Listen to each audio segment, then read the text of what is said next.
9월 11일 목요일 기도로 돕는 그 사랑 매일 묵상. 오늘은 시편 145편 10절에서 21절입니다. 12절 13절에 보면 주의 나라의 위엄 있는 영광을, 그리고 13절에도 주의 나라는 영원한 나라이니 주의 통치는 대대에 이르리이다라고 하면서 하나님의 나라와 하나님의 통치에 대해서 얘기합니다.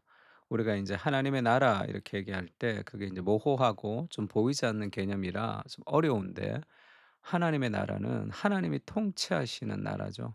하나님의 통치라는 것은 말씀의 통치입니다.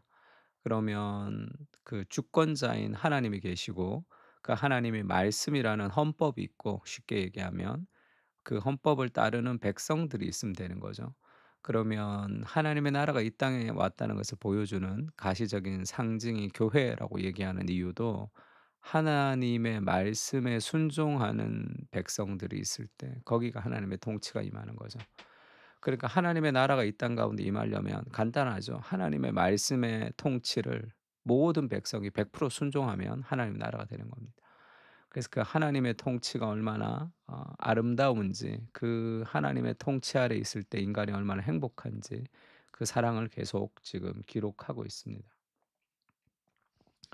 그러니까 하나님이 통치하시는 나라의 풍성함, 그러니까 하나님이 통치한다 할 때 막 하나님이 이래라 저래라 뭐 도로를 닦고 뭐 이런 개념이 아니라, 하나님의 말씀을 바로 이해하고 그 말씀대로 순종하는 나라, 하나님의 나라죠. 그러니까 당장 우리의 가정도, 우리의 교회 공동체도, 이 세상도 하나님의 나라가 될 수 있습니다. 또 그 하나님 나라를 위해서 우리가 조금씩 더 살아가는 거죠. 여호와여, 주께서 지으신 모든 것들이 주께 감사하며 주의 성도들이 주를 송축하리이다.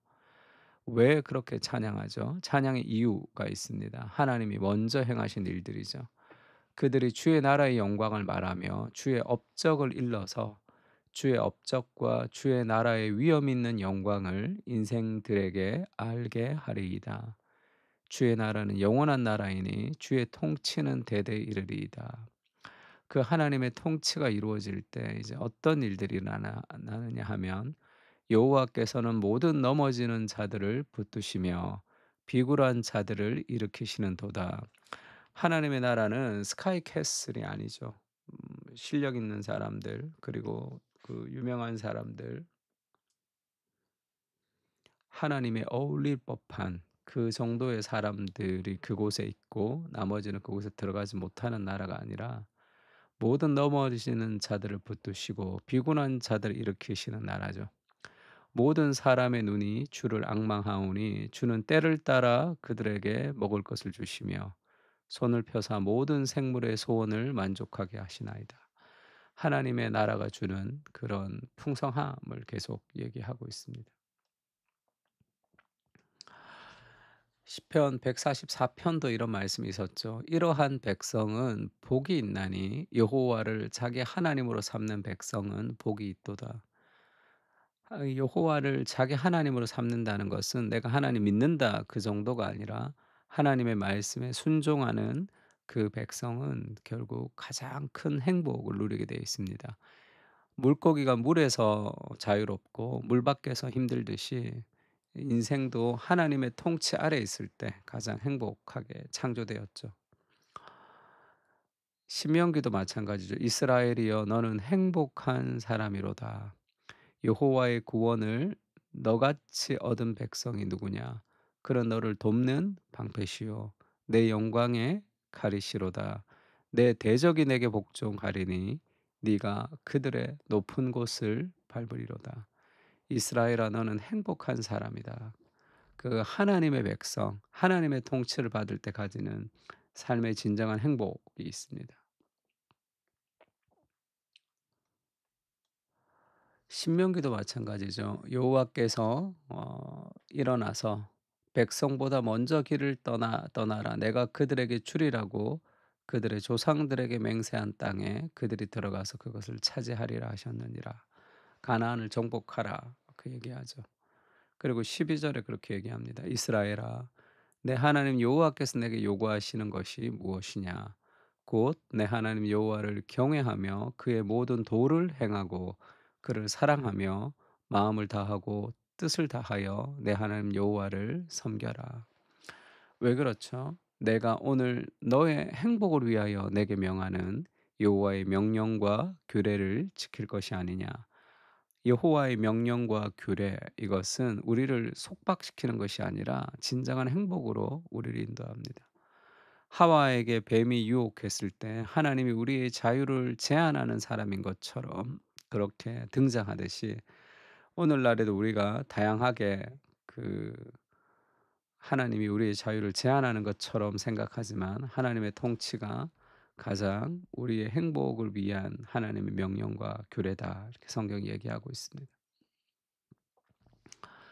또 두 번째는, 그 하나님의 사랑은 이 다면체의 다이아몬드처럼 다양한 색깔을 가지고 아름답게 빛이 납니다. 사랑과 공의가 균형을 이루면서 하나님께 기도하는 구원받은 사람들만 사랑하는 것이 아니라 그렇지 않은 사람들까지도 사랑하는, 하나님의 사랑은 풍성하면서도 다양하죠. 여호와께서는 그 모든 행위에 의로우시며 그 모든 일에 은혜로우시도다. 그 하나님의 성품의 통치죠.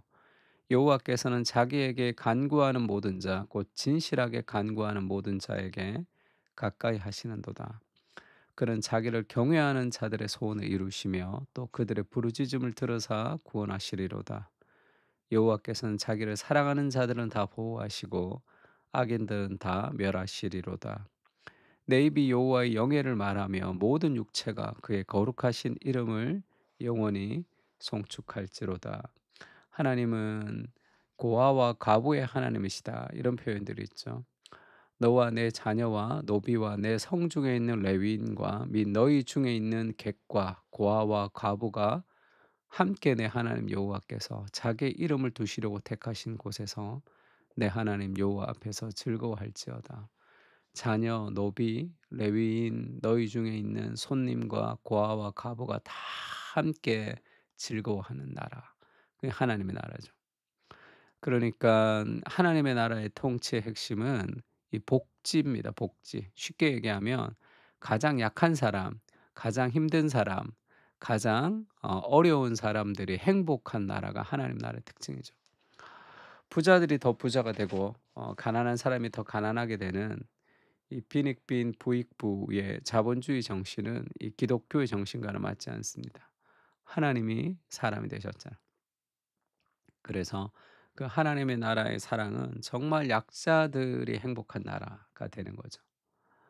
근데 약자들의 행복한 나라라고 이 거의 좀 자유주의 계통의 예전의 해방 신학 같은, 그리고 오늘날의 이제 페미니즘이나 그리고 다양한 그런 그 정체성 정치라 그러죠. 각각의 그 파트, 그러니까 동물 신학 뭐 이런 것도 있고요. 그리고 인제 기후를 위한 환경 신학 이런 것도 있습니다. 그렇게 갈라져서 인제 정체성을 가지고 그렇게 인제 약자들을 보호해야 된다고 하는 그런 종류의 보호는 아닙니다. 그런 사람들은 약자들을 보호하지만 강자들을 향한 분노가 있는 거죠. 그러니깐 성경은 그렇게 얘기하지 않습니다. 자녀와 노비와 레위인과 너희 중에 있는 객과 고아와 과부가 함께 즐거워하는 거죠. 그러니까 약자들을 우리가 보호한다고 하면서 무언가에 대한 억울함, 그리고 무언가에 대한 분노가 그 삶에 어떤 채찍질을 하는 경우가 있는데, 그것은 다 건강하지 못한 열매를 맺을 때가 있습니다. 하나님 앞에 즐거워하는 것은 모두가 다 하나가 되고 그 약자들이 기뻐하는, 그 서로가 서로를 섬기는 공동체를 말합니다. 여호와께서는 자기를 사랑하는 자들을 보호하시지만 악인들을 멸하시는 사랑과 공의의 하나님이시죠. 그러나 에스겔서에 보면 내가 어찌 악인이 죽는 것을 조기민들 기뻐하랴. 그가 돌이켜 그 길에서 떠나 사는 것을 어찌 기뻐하지 아니하겠느냐. 악인들을 향해서도 끝없는 사랑으로 그들을 돌이키기를 원하시는 하나님의 사랑이 있지만, 그 행위에 대해서 하나님이 멸하시는 그 사랑과 공의의 균형, 또 그들의 죄와 그들의 인격을 분리하며 그들을 연약함을 끌어안고 기도하시는 그런 하나님의 이 긍휼과 사랑이 있습니다. 우리도 그렇게 돼야 되겠죠, 사람들 대할 때.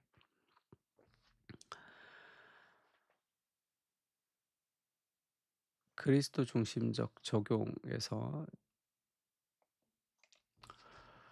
그리스도 중심적 적용을 보면 예수님이 그렇게 얘기하죠. 십자가에서 "아버지 저들을 용서해 주십시오." 자기를 십자가에서 못 박는 사람들 향해서.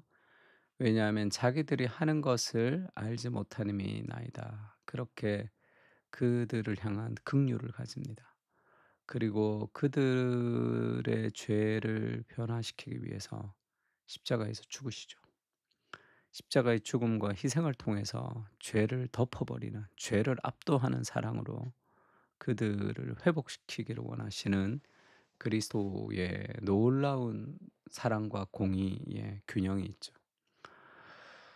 그들의 죄를 알지 못하는 그 악한 그들의 죄를, 그들을 사랑하시면서 그들의 죄를 그리스도의 십자가가 감당하는 그 사랑과 공의의 균형을 통해 그 그리스도의 사랑을 깨달았던 사람들이 그리스도에게 돌아오는 그런 역사를, 하나님의 통치를, 사랑의 통치를 보여주시는 거죠.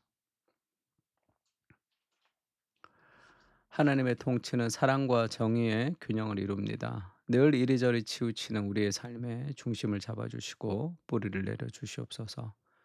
주님의 사랑 안에서 주님을 닮아가면서 우리도 균형 있는 삶을 살아갈 수 있습니다. 예수님을 닮아가도록 예수님의 마음을 부어주시고 주님의 통치 아래 행복을 누리는 삶을 살게 하옵소서. 아멘. 우리 다 같이 오늘 우리의 삶에 하나님의 통치가 임할 수 있게 해 달라고 같이 한번 기도했으면 좋겠습니다. 기도하겠습니다.